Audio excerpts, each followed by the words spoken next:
സ്മിതാസ് cooking വേൾഡിലേക്ക് സ്വാഗതം. ഇന്ന് ഉണ്ടാക്കുന്നത് പൈനാപ്പിൾ കൂളറാണ് കേട്ടോ. അപ്പോൾ ഇത് ഉണ്ടാക്കുന്നതിന് വേണ്ടിയിട്ട് ഞാൻ 1/2 കിലോ പൈനാപ്പിൾ കൊത്തി എരിഞ്ഞെടുത്തതാണ്. പിന്നെ ചിക്കു ഒരു 1/4 കിലോ, അതിൻ്റെ കുരു എല്ലാം കളഞ്ഞതിന് ശേഷം, തൊലിയും കുരു എല്ലാം കളഞ്ഞതിന് ശേഷം ചെറിയ കഷ്ണങ്ങളാക്കി അതും അരിഞ്ഞെടുത്ത് വെച്ചതാണ്.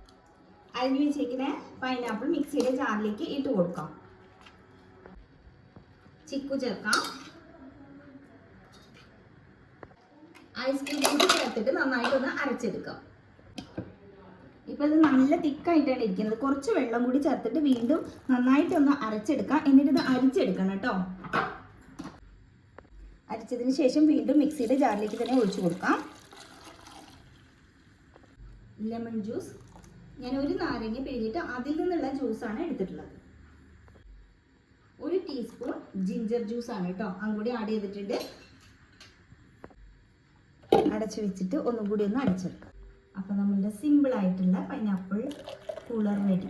സെർവിങ് ഗ്ലാസ്സിലേക്ക് ഒഴിച്ചു കൊടുക്കാം. ഞാനിതിലേക്ക് ഷുഗർ ഒന്നും ആഡ് ചെയ്തിട്ടില്ല കേട്ടോ. നമുക്ക് മധുരം വേണമെങ്കിൽ അഡീഷണൽ ആയിട്ട് വേണമെങ്കിൽ കുറച്ച് പഞ്ചസാര ചേർത്തോളൂ. ഇങ്ങനെ തന്നെ യൂസ് ചെയ്യുന്നതാണ് കൂടുതൽ നല്ലത്. എന്തായാലും ഒന്ന് ട്രൈ ചെയ്ത് നോക്കൂ ഈ വേനൽക്കാലത്ത് കേട്ടോ. വീഡിയോ ഇഷ്ടമായി ലൈക്ക് ചെയ്യാനും ഷെയർ ചെയ്യാനും കമൻറ്റ് ചെയ്യാനും ഒന്നും മറക്കരുതേ. താങ്ക്